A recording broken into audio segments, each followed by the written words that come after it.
Lenny Scott had a routine. People like him usually do former prison guards who keep themselves sharp, even after leaving the job. He liked to lift in the mornings, always at the same gym just outside of Manchester. It wasn't a fancy place. The walls were faded, the equipment a bit rusted, but it was quiet. Predictable. That's the way Lenny liked his life after retirement, simple, disciplined, and uneventful.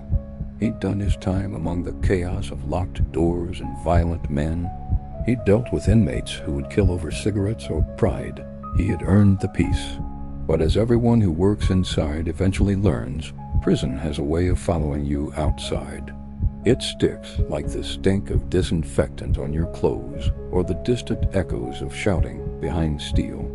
Months before he was gunned down, Lenny had done something he believed was right.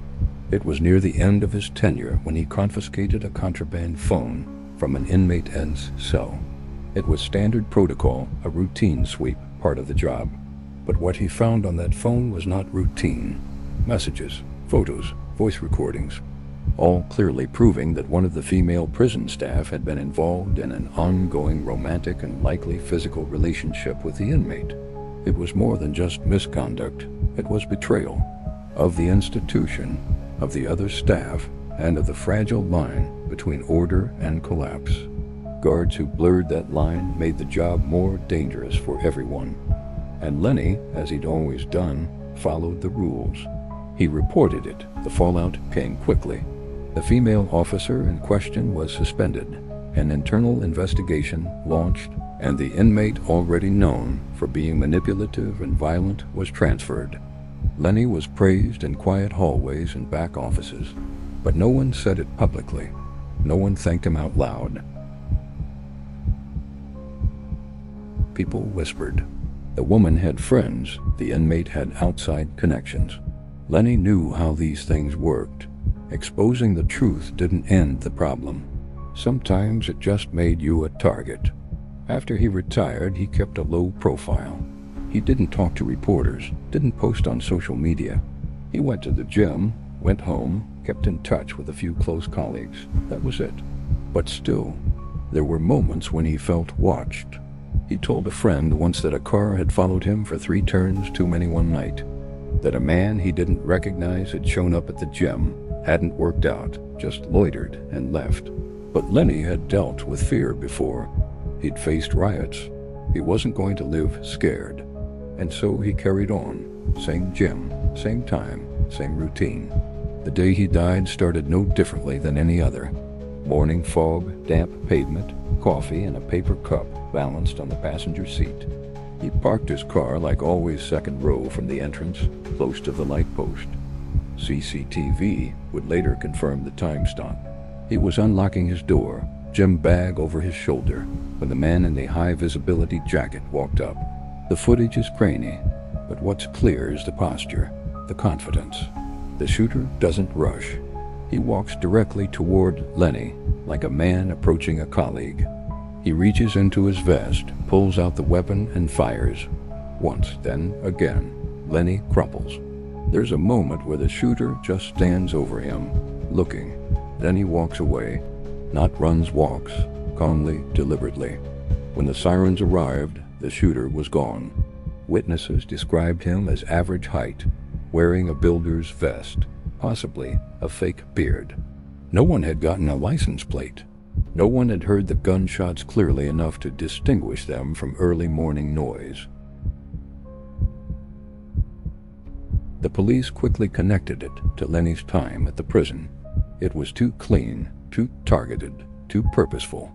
This wasn't a random act. This wasn't street violence. It was a message. And the deeper investigators dug, the more they began to suspect that it was linked directly to the affair Lenny had exposed. The inmate involved had been vocal about getting revenge. There had been letters intercepted in the prison, mailroom, promises, accusations, descriptions of what he'd do if he ever got out or if he could reach someone on the outside who owed him a favor. The woman who had been suspended vanished from public life. No statements, no interviews. Her name wasn't released to the press, but her silence only added to the shadow hanging over the case. and the trial still ongoing. The suspect, once arrested, refused to speak, refused to name who paid him, refused to say a single word in court beyond his name. His calmness chilled the room. The way he looked at the jury, not like a man fighting for his freedom, but like someone completing a final task. The Crown prosecutors painted it as a clear case of reprisal and execution for snitching, carried out months after the fact with military precision. Lenny's friends called it cowardice. His family called it murder, but no one could call it surprising. That's the tragedy. Those who knew him, who worked with him, understood how thin the line had been, how close to danger always lurked, even for those who thought they'd left it behind. What makes Lenny Scott's story so terrifying isn't just the crime. It's the psychology of it, the quiet stalking, the months of planning, the casual walk-up in broad daylight by a man dressed like a road worker. There's something deeply horrifying about someone biding their time, watching you, learning your routine, and then deciding this is the day, and you don't know it's coming. Not until the very last second. There's now a small plaque in the gym lobby with Lenny's name on it. Nothing grand, just a bronze plate and a few words about his service. People pass it on their way in and out, earbuds in, faces down. Most don't know who he was, but some remember. And those who do, they never park in that second row anymore. They say it's out of respect, but the truth is they're scared. Because once you know what happened to Lenny Scott, you realize that routine doesn't protect you, silence doesn't save you, and sometimes doing the right thing can still get you killed.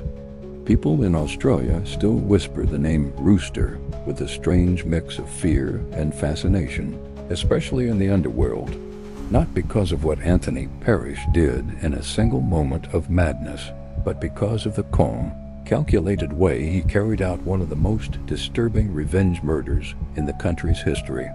The story isn't just terrifying because someone died. It's terrifying because of the long silence that came before and the cold logic that wrapped around something as primal as grief. Anthony Rooster Parrish was born into a family with deep criminal ties, but it wasn't violence or drugs that started the path toward bloodshed. It was a tragedy. In 1993, his grandparents were brutally murdered in their home. Police suspected it was a robbery gone wrong, but no one was ever arrested. For most, it was another unsolved case filed away in a thick cabinet somewhere.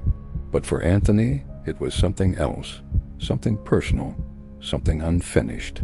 Years passed, and the pain calcified into something else entirely, something colder. Rumors began to circle in underground circles. Whispers that someone in Sydney's drug scene had bragged about knowing what happened. That a low-level dealer named Terry Falconer had either been involved or at least knew who was. Whether or not it was true didn't seem to matter. To Anthony and his brother Andrew, it was enough to mark him. But vengeance wasn't immediate. They didn't beat him in an alley. They didn't shoot him in a rage. What happened instead was far worse. In 2001, Terry Falconer was on day release from prison. He worked part-time as a truck driver, and on this particular day, he was out on a scheduled route.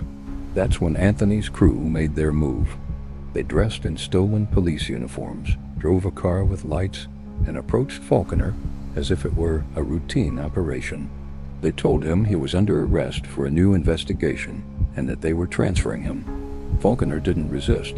He climbed into the car with the men he thought were law enforcement officers. In reality, he had just entered a moving coffin. The moment the car pulled away, the atmosphere shifted. There was no radio chatter, no polite conversation, just silence and locked doors. Then the suffocation began. The method wasn't random. It was deliberate, planned. They didn't want a struggle. They wanted quiet. Within minutes, Terry Falconer was dead, his last breath taken in the back seat of a vehicle he never should V-entered. But death wasn't the end. What followed was cruelty far beyond the point of retribution. His body was driven to a remote location and methodically dismembered. The pieces were wrapped in plastic, loaded into Esky's Australian-style coolers, and eventually dumped into a river. By the time his remains were found, they were barely recognizable. The police would spend years trying to understand not just who did it, but why. For a long time, no one talked. The murder was a puzzle with half the pieces missing. And Parrish? He vanished like smoke. He was a ghost, moving in and out of the drug world with the arrogance of a man who had gotten away with something unthinkable. He used multiple aliases. He traveled. He built operations. And yet, underneath it all, there was a single motive: payback for the grandparents he'd lost. Whether Terry Falconer had anything to do with it didn't matter. The act was the answer. It wasn't until 2008, 7 years later, that things began to unravel. Police arrested a man named Matthew Lawton, one of the men involved. He cracked under pressure. Names were given. Places. Details only someone on the inside would know. Bit by bit, the truth came to light, and the scale of the plot was finally revealed. Not just a murder, but a fully orchestrated execution disguised as law enforcement. A kidnapping with uniforms, language, and fake documentation. A burial not in earth but in water, hidden for years beneath the current. Anthony and Andrew Parrish were eventually arrested and charged. During trial, it was revealed just how much planning had gone into the act. Burner phones, stolen police gear, getaway strategies, disposal sites. It wasn't just revenge. It was theater. Revenge played like a scene from a crime novel. Only this time the victims were real, and the monsters wore badges. Anthony was sentenced to 24 years. Andrew got 18. Lawton, too, would spend decades behind bars. The courtroom was cold. No grand emotions, no shouting. Just years of rage funneled into an execution that no one could reverse. To this day, there are still people who say Terry Falconer deserved what he got, that if he truly was involved in the grandparents' death, then justice had been served. But that's the horror of it all. No one ever proved Falconer was guilty. He might have just been a guy in the wrong place at the wrong time. He might have said the wrong thing to the wrong person in a bar. And that was enough. That's the kind of story that sticks with you. Because in the end, what's scarier than a man with nothing left to lose and a plan?